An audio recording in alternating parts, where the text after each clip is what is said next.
रूही भी अभीरा की तरह हरकत करने लगती है। अब अभीरा का बच्चा उसके कोख में है तो उसी की तरह हरकतें शुरू हो जाती है। रोने लगती है और बोलती है कि मुझे भूख लगी है, मुझे खाने को चाहिए।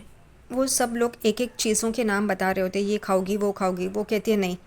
तो वो लोग पूछते हैं तुम्हें क्या खाना है वो तो बताओ। वो कहती है मुझे पता नहीं मुझे क्या खाना है। तुम लोग एक काम करो, सब लोग मिलके एक एक डिश बनाओ और मुझे जो खाना पसंद आए मैं खा लूँगी। यहाँ पे अभीर कहता है तू ये बहुत फ़ायदा उठा रही है हाँ? रूही वो कहती तू जा रहा है या नहीं। और उन दोनों में नोक झोंक होती है। सब लोग किचन में चले जाते हैं अपने अपने हिसाब से डिश बनाने के लिए। जो रूही को पसंद आए वो खा लेगी।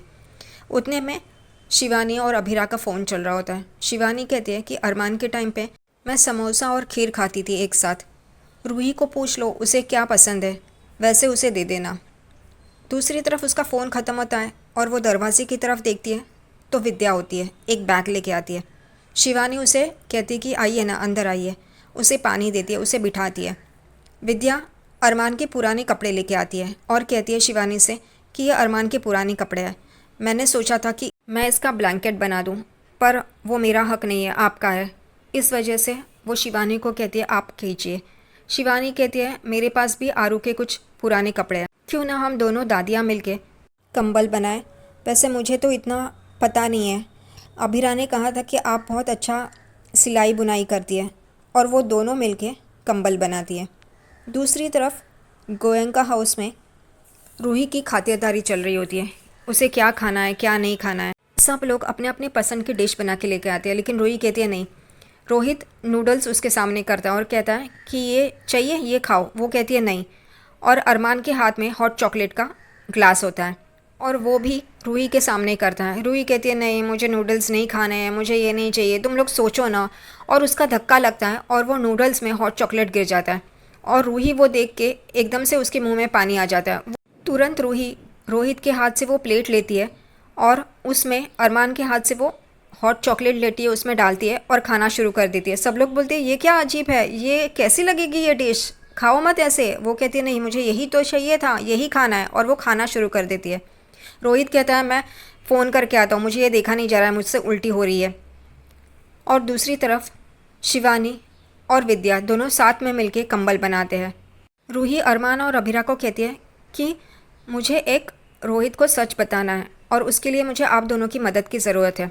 रूही अरमान और अभीरा को दूसरे कमरे में लेके आती है और कहती है कि मुझे रोहित को ये बताना है कि मैंने तुम दोनों की शादी रोकने के लिए कितना क्या किया था और मुझे वो सारी बातें कबूलनी है।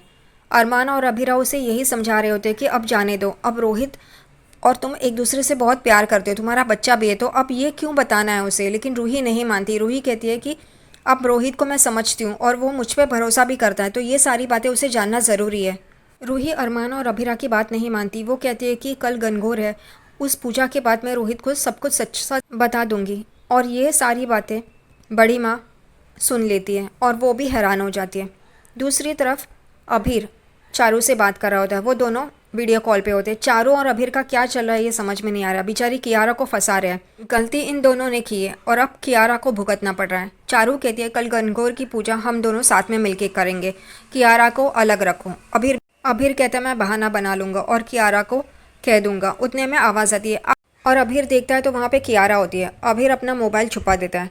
कियारा कहती है आप मुझे क्या बताने वाले थे। तभी अभीर कहता है कि कल गनगौर की पूजा है, मैं नहीं आ पाऊँगा। कियारा गुस्सा हो जाती है और कहती है कि आप अपने पति का फ़र्ज़ क्यों नहीं अदा कर सकते।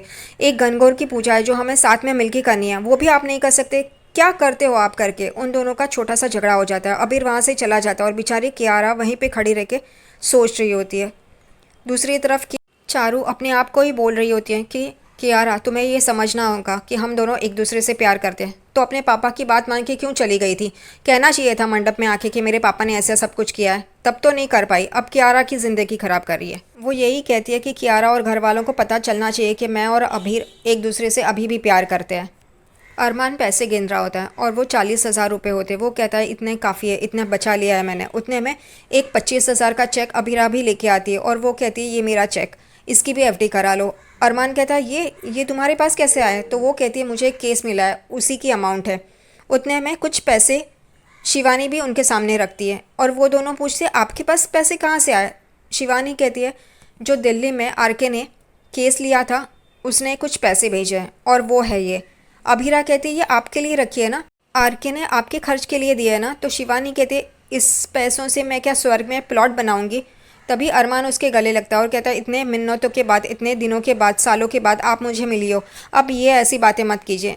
ऐसी बातें इसलिए करी है क्योंकि अब उसकी एग्ज़िट है, वो मरने वाली है, इस वजह से।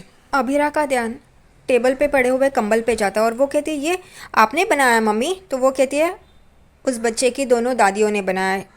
अरमान को पता चलता है कि विद्या यहाँ पे आई थी। वो कहता है वो यहाँ पे आई थी। शिवानी कहती है आप दोनों को पता नहीं है, लेकिन वो यहाँ पे आती रहती है और आपको, और दूर से आप दोनों को देख के आशीर्वाद देती है। ये सुन के अरमान को गुस्सा आता है, वो वहाँ से चला जाता है और रूही को मैसेज करता है कि रोहित को कोई भी बात बतानी ज़रूरी नहीं है, मत बताओ। रूही ये मैसेज पढ़ लेती है, लेकिन वो रिप्लाई करती है कि मैं तो रोहित को बताऊंगी कर। उतने में ही क्रिश, चारू और आर्यन मिलके पालना लाते हैं और रोहित और रूही को बताते हैं कि ये देखिए पालना हम बच्चे के लिए लाए हैं। रोहित कहता है कि ये हमारा बच्चा कहाँ है, अरमान भैया और अभीरा भाभी का है। तो यहाँ पे बच्चे कहते हैं कि ये आपको दिखाने के लिए लेके आया है। चारू कहती है आर्यन सा ने अपने पॉकेट मनी से ये ख़रीदा है, और सब लोग खुश हो रहे होते हैं। दूसरी तरफ घनघोर के सेलिब्रेशन के लिए सब लोग तैयार होते हैं। शिवानी, अरमान और अभीरा उस जगह पे आते हैं पूजा के लिए, और मनीषा, काजल, पोद्दार फैमिली भी वहाँ पे आ जाती है। सब लोग एक दूसरे को देखते रहते हैं। मनीषा अभीरा को कहती है बच्ची अभीरा तू बहुत क्यूट लग रही है।